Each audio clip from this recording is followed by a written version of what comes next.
これがラストプレーか。ビッグチャンス。いや、俺がいる。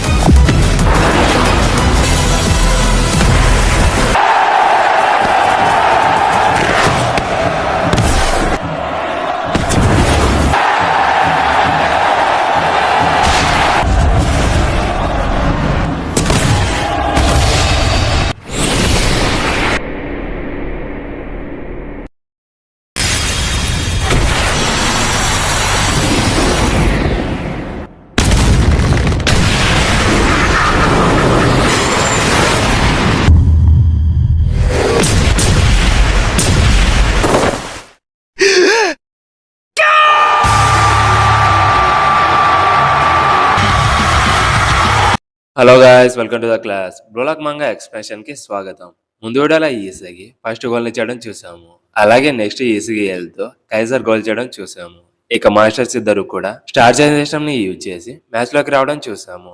ఇక next last goal ని ఎవరు గోల్ చేసి ఏ టీం విన్ అవుతుందో ఈ వీడియోలో తెలుసుకుందాము. కానీ ఎక్స్ప్లెయిన్ చేసే ముందు ఈ వీడియోని లాస్ట్ వరకు చూసి like, comment and me friends కూడా షేర్ చేసి మా ఛానల్ కి సపోర్ట్ చేయండి. ఇక లేట్ చేయకుండా వీడియోని స్టార్ట్ చేద్దాం. ఇక లాస్ట్ గోల్ తో కైజర్ ఈసీని డిఫీట్ చేసి అలాగే ఈసీకి కైజర్ ని డిఫీట్ చేసి మ్యాచ్ లో విన్నర్ అవ్వాలని చాలా ఎక్సైటింగ్ గా ఉంటారు.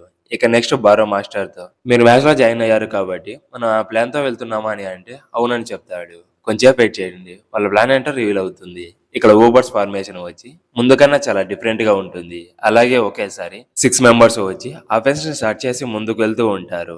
ఇక లరెన్జా అండ్ నీకో వచ్చి 1-2 పాస్ టెక్నిక్ తో బాల్ ని పాస్ చేసుకుంటూ ఫాస్ట్ గా 2 డిఫెండర్ ని క్రాస్ చేస్తారు. ఇక ఈజీగా వచ్చి బాల్ ఎక్కడికి వస్తుందో అనలైజ్ చేసి పర్ఫెక్ట్ ప్లేస్ లో వెయిట్ చేసి బాల్ ని తీసుకుంటూ ఉంటాడు. అప్పుడే ఫాస్ట్ గా స్నాపి ఆ ప్లేస్ లోకి వచ్చి పాస్ ని రిసీవ్ చేసుకుని వాళ్ళు చెప్పినట్టే నీ ఐస్ ని చాలా బాగా యూజ్ చేస్తున్నావు అని చెప్తాడు. ఇక్కడ స్నఫీ బాల్ ని సేవ్ చేయడం చూసి ఈసీకి షాక్ అయిపోతాడు. అప్పుడే నోవా స్నఫీ నుంచి బాల్ ని తీసుకోవడానికి వస్తాడు. అయితే నోవా అండ్ ఈసీని బ్లాక్ చేసి లొరెన్జోకి పాస్ చేస్తాడు. అయితే స్నఫీ తన బాడీతో ఈసీ అండ్ నోవాని ఇద్దరిని స్టాప్ చేయడం చూసి షాక్ అయిపోతాడు. ఇక లొరెన్జో వచ్చి జస్ట్ ఆ పాస్ ని టచ్ చేసి నీకో డైరెక్షన్ కి పోయేలా చేస్తాడు. అప్పుడే నీకోని స్టాప్ చేయడానికి అలెక్సిస్ వస్తాడు. బట్ నీకో వచ్చి స్నఫీకి పాస్ చేస్తే డిఫెండర్స్ మధ్యలో నుంచి బారోకి పాస్ చేస్తాడు. ఇక బారో గోల్ చేయడానికి షూట్ చేస్తే పర్ఫెక్ట్ టైంలో ఈసీ అండ్ కైజర్ వచ్చి ఆ గోల్ ని స్టాప్ చేస్తారు. అప్పుడు ఈసీకి వచ్చి గ్రౌండ్ లో ఏం జరుగుతుందో నాకు తెలియదు, కైజర్ కి తెలియదు, అలాగే నోవాకి కూడా తెలియదు. ఓన్లీ స్నఫీకి మాత్రమే తెలుసు. మన స్నఫీని ఎలా డిఫీట్ చేయగలమని ఈసీకి షాక్ అయిపోతాడు. ఇక్కడ ఊబర్స్ వచ్చి మళ్ళీ డిఫరెంట్ అటాకింగ్ ప్యాటర్న్స్ తో గోల్ చేయడానికి వస్తారు. అయితే ఇక్కడ ఈసీకి వచ్చి స్నఫీ ప్లేయింగ్ స్టైల్ ని అనలైజ్ చేసి తన మూవ్స్ ని ఫాలో చేస్తూ ఉంటాడు. ఇక మ్యాచ్ లో వచ్చి స్నఫీ లొరెంజోకి పాస్ చేస్తే అతను వచ్చి డ్రాగోకి పాస్ చేసి లెఫ్ట్ సైడ్ ని క్లియర్ చేస్తారు. ఇక అందరూ నెక్స్ట్ ఏం చేస్తారో చూస్తుంటే బట్ స్నఫీ మాత్రం బ్లైండ్ స్పాట్ లోకి వెళ్లి ఫ్రీగా మూవ్ అవుతూ ఉంటాడు. అయితే కైజర్ అది చూసి అతన్ని స్టాప్ చేయడానికి వస్తాడు. బట్ స్నఫీ వచ్చి తన బాడీ బ్యాలెన్స్ తో జంప్ చేసి తన హెడ్ తో ఆ పాస్ ని ఆపోజిట్ సైడ్ లో ఉన్న నీకోకి పాస్ చేస్తాడు. అయితే నోవా నీకోని స్టాప్ చేయడానికి వస్తాడు. బట్ నోవాని బ్లాక్ చేసి బ్యాక్ లో ఉన్న బారోకి పాస్ చేస్తే సడన్ గా ఆ ప్లేస్ లోకి ఈసీకి వచ్చి బారోని గోల్ చేయనివ్వకుండా బాల్ ని కిక్ చేస్తాడు. ఇక్కడ ఈసీకి కైజర్ అండ్ నోవా వీళ్ళు మాత్రమే ఊబర్స్ గేమ్ ప్లాన్ ని అనలైజ్ చేసి బేర్లీ స్టాప్ చేస్తున్నారు. కానీ వాళ్ళని స్టాప్ చేయడమే సరిపోతుందని ఇక్కడ స్నఫీకి వచ్చి ఓన్ గా గోల్ చేయడానికి పర్ఫెక్ట్ బాడీ బ్యాలెన్స్ ఉంది, స్కిల్స్ ఉన్నాయి, అలాగే ఫిజికల్ అబిలిటీస్ కూడా ఉన్నాయి. కానీ ఇక్కడ స్నఫీ వచ్చి ప్రిన్స్ లెవిన్ లాగా ఓన్ గా గోల్ చేయడం లేదు. వాళ్ళ ప్లేయర్స్ అబిలిటీని యూజ్ చేసి గోల్స్ ని సెటప్ చేస్తున్నాడు. అది ఈసీకి కూడా అండర్స్టాండ్ చేసుకుంటాడు. అప్పుడే నోవా ఈసీకి దగ్గరికి వచ్చి జుజుట్సు అనే మార్షల్ ఆర్ట్స్ ని ఫుట్బాల్ లో యాడ్ చేసి స్నఫీ ఓన్ ప్లేయింగ్ స్టైల్ ని క్రియేట్ చేశాడు. దానివల్ల ప్లేయర్స్ మూవ్స్ ని డీప్ గా అండర్స్టాండ్ చేసుకుంటాడు. అలాగే ఫిజికల్ కాంటాక్ట్ లో కూడా అందుకే ప్లేయర్స్ ని ఈజీగా బ్లాక్ చేయగలుగుతున్నాడు. ఇక్కడ ని తన స్కిల్స్ తో కంబైన్ చేయడం వల్ల ball retention abilities, passing, shooting బాగా చేయగలడు. అయితే స్ట్రైకర్ గా నాతో ఫైట్ లో విన్ అవ్వలేడు, కానీ స్కిల్స్ లో వచ్చి నాకన్నా స్ట్రాంగ్ గానే ఎక్స్ప్లెయిన్ చేస్తాడు.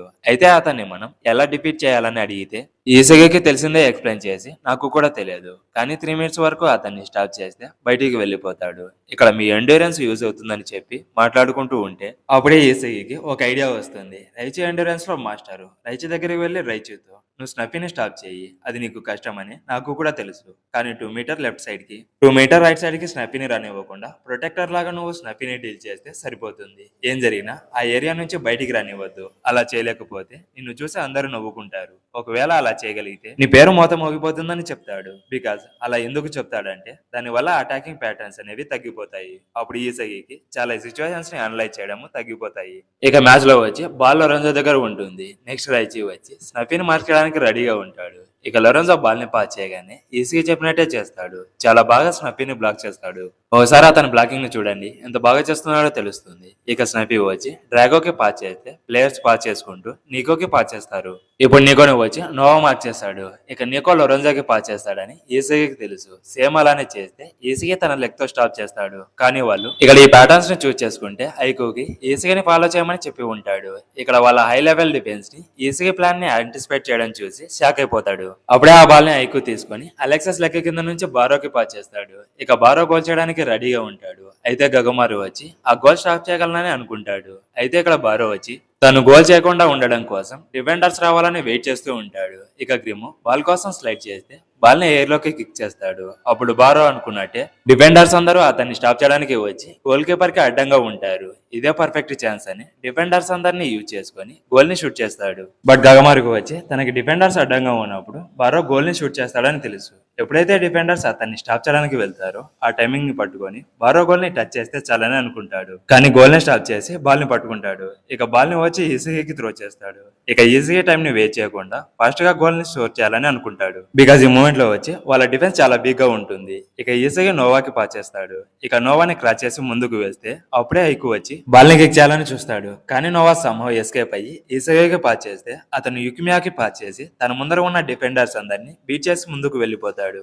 అయితే ఈసీకి వచ్చి ఇక్కడ ఫాస్ట్ పాస్ కావాలి. స్లోగా వస్తే డిఫెండర్స్ తన దగ్గరికి వస్తారు. బట్ ఇక్కడ యుకిమియా వచ్చి స్లో పాస్ నే ఇస్తాడు. అప్పుడే స్నఫీ వచ్చి ఎయిర్ లో ఉన్న బాల్ ని తీసుకుంటాడు. అప్పుడు ఈసీకి చాలా ఫ్రస్ట్రేట్ అయ్యి నాలాంటి థింకింగ్ ప్రాసెస్ కలిగి ఉన్న ప్లేయర్ నాకు కావాలని అనుకుంటాడు. బికాస్ తనకి ఏం కావాలో ఆ మూమెంట్ లో అది చేస్తాడు. ఇక్కడ యుకిమియా ప్లేస్ లో హియోరి ఉంటే అతను ఫాస్ట్ పాస్ ని ఇచ్చేవాడు. ఇక్కడ హియోరి కూడా సేమ్ అదే అనుకుంటాడు. అలాగే ఈసీకి ప్లాన్ మొత్తము పర్ఫెక్ట్ గా తెలుసు. హియోరి కూడా సేమ్ ఈసీకి లాగే థింక్ చేస్తాడు. ఇక ఓబర్స్ కౌంటర్ అటాక్ ని స్టార్ట్ చేస్తారు. ఇక్కడ ఈసీకి నెక్స్ట్ గోల్ ని చేయలేకపోతే స్ట్రైకర్ గా నేను పనికిరాను. నా ఐడియాస్ ఎంత అమేజింగ్ గా ఉన్నా వేస్ట్. ఇక్కడ నేను గోల్ చేసి నన్ను నేను ప్రూవ్ చేసుకోవాలి. అందుకు మళ్ళీ బాల్ ని తీసుకొని నా ఇమాజినేషన్ ని ప్రపంచానికి చూపించాలని అనుకుంటాడు.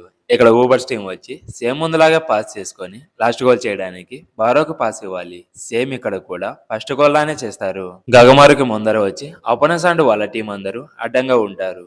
అలాగే బారో టైమింగ్ ని సెన్స్ చేయలేకపోతాడు. ముందంటే ఒక డిఫెండర్ మాత్రమే ఉన్నాడు. ఇప్పుడు చాలా మంది ఉన్నారు. గోల్ ని స్టాప్ చేయడం ఇంపాసిబుల్. అది గగమారుకు కూడా తెలుసు. ఇక నేను ఆ గోల్ ని స్టాప్ చేయలేనని అనుకునే టైంలో ఈసీగా వచ్చి బారోని గోల్ చేయనివ్వకుండా అడ్డంగా వెళ్లి నీ గేమ్ చాలా బోరింగ్ గా ఉందని చెప్తాడు. ఇక్కడ స్నఫీ ప్లాన్ ని ఫాలో చేయకుండా బాల్ ని షూట్ చేసి గోల్ చేయడు. బాల్ ని తన ఫీట్ తో డ్రాగ్ చేసి ఇప్పుడు నేను నువ్వు చెప్పినట్టే చేసి ఉంటే నా గోల్ ని మళ్ళీ ఈసీగా బ్లాక్ చేసేవాడు. ఎన్నిసార్లు నన్ను ఫూల్ అవ్వమంటావు? ఈ గేమ్ ని ఆడితే ఫుట్బాల్ లో ఎవరైనా కింగ్ అవుతారా? నేను గేమ్ లో ఫెయిల్ అవుతే ఆ రెస్పాన్సిబిలిటీని నువ్వు తీసుకుంటావా అని అంటే దాంతో నీకేమైనా ప్రాబ్లమా? ఇలాంటి గేమ్ ని ఆడడం వల్లే కదా నీకు 100 మిలియన్ ఆఫర్ వచ్చిందని చెప్తే ఇప్పటికీ ఈసగి నన్ను 4 times స్టార్ట్ చేశాడు. సో నేను టీం నుంచి రిజైన్ చేస్తున్నానని చెప్తే అది విని ఈసగి, లొరెంజో అండ్ స్నఫీ షాక్ అవుతారు. ఇక బారో ఇప్పటి నుంచి నేను ఈ ప్లాన్ ని ఫాలో అవ్వను, నా ఈగోనే ఫాలో అవుతున్నానని చెప్పి తన గేమ్ తో మ్యాచ్ ని ఆడడం స్టార్ట్ చేస్తాడు. ఇక రిమైనింగ్ ప్లేయర్స్ వచ్చి మాస్టర్ ప్లాన్ నే ఫాలో అవుదామని చెప్పి ట్రై చేస్తే అదేమీ వినకుండా తన గేమ్ తో డిఫెండర్ ని క్రాచ్ చేసి ఓన్ గా గోల్ చేయాలని డిసైడ్ అవుతాడు. అప్పుడే తన దగ్గర నుంచి బాల్ ని తీసుకోవడానికి 2 డిఫెండర్స్ వస్తారు. అప్పుడు బారో నువ్వు డిజైన్ చేసిన టీమ్ తో ఈసీని డిఫీట్ చేయడం ఇంపాసిబుల్ అని చెప్పి ఐక్యూకి పాస్ చేస్తాడు. ఇక్కడ తన మాటలకి టీం అంతా స్నఫీ గేమ్ ప్లాన్ ని యూజ్ చేసుకుని కొత్త ప్యాటర్న్స్ ని క్రియేట్ చేసి ఈసీని బీట్ చేయాలని అనుకుంటారు. ఇప్పుడు టీం ప్యాటర్న్స్ అన్ని కంప్లీట్ గా చేంజ్ అయిపోతాయి. ఇక్కడ స్నఫీ వచ్చి అయితే నువ్వు ఏం చేయగలవు చూపించు, ఈ టీం ని యూజ్ చేసుకుని నా ప్లాన్స్ ని సర్పా చేయని చెప్తే నువ్వు క్రియేట్ చేసిన టీం వచ్చి బెస్ట్ టీము. బట్ దాని వల్ల నాకు ఏం యూజ్ లేదు. ఎప్పుడైతే నేను ఈసీతో లాస్ అయ్యానో అప్పుడు నా వీక్నెస్ ఏంటో తెలిసింది. ఇక నేను ఫెయిల్ అయితే ప్రపంచమంతా నన్ను చూసి నవ్వుతుంది. అప్పుడే నా లైఫ్ అనేది పోతుంది. బట్ నా లైఫ్ ని రిస్క్ లో పెట్టి గేమ్ ఆడితే నాకు చాలా సంతోషంగా ఉంటుందని చెప్తాడు. ఇక డిఫెండర్స్ అందరినీ క్రాస్ చేసి గోల్ చేస్తూ ఉంటాడు. అప్పుడే ఆ గోల్ ని స్టాప్ చేయడానికి కైజర్ అండ్ ఈసీ వస్తారు. ఇక్కడ బారో గోల్ చేయడానికి ఓన్లీ 2 ఆప్షన్స్ మాత్రమే ఉన్నాయి. ఈసీ అండ్ కైజర్ మధ్యలో నుంచి గోల్ చేయడము, అలాగే కార్నర్ లోకి షూట్ చేసి గోల్ చేయడము. బారో అక్కడి నుంచే గోల్ చేస్తే ఈజీగా అండ్ కైజర్ వచ్చి ఆ గోల్ ని స్టాప్ చేస్తారు. అలాగే గగమారు కూడా ఈజీగా తన టైమింగ్ ని సెన్స్ చేయగలడు. అయితే బారో గోల్ చేయడానికి తన పొజిషన్ ని చేంజ్ చేసుకుంటాడు. అప్పుడు స్నఫీ వచ్చి, ఏమైంది బారో, పిరికివాడిలాగా పారిపోతున్నావు, గోల్ చేయడానికి ఈగో ఉంటే సరిపోదని చెప్తాడు. దానికి బారో వచ్చి, ఆ లెసన్ ని బ్లూ లాక్ నాకు ముందే నేర్పించింది. బట్ నేను ప్రపంచాన్ని చేంజ్ చేయాలంటే నా ఓన్ స్ట్రెంత్ ని యూజ్ చేసి బీట్ చేయాలని చెప్పి బాల్ ని షూట్ చేస్తూ ఉంటాడు. అప్పుడు ఈసయా అండ్ కైజర్ వచ్చి లైనప్ అవుతారు. అప్పుడు గగమార్కి వాళ్ళని యూజ్ చేసుకొని వాళ్ళ లెగ్స్ మధ్యలో నుంచి గోల్ ని చేస్తాడు. ఇక్కడ బోత్ టీమ్స్ 2 గోల్స్ ని స్కోర్ చేశారు. ఇక లాస్ట్ గోల్ ని ఏ టీం చేసి విన్ అవుతుందో నెక్స్ట్ వీడియోలో తెలుసుకుందాము. ఈ వీడియో మీకు నచ్చినట్లయితే please subscribe my channel. Next మరిన్ని అన్ని వీడియోస్ మళ్ళీ కలుద్దాం. Until then bye.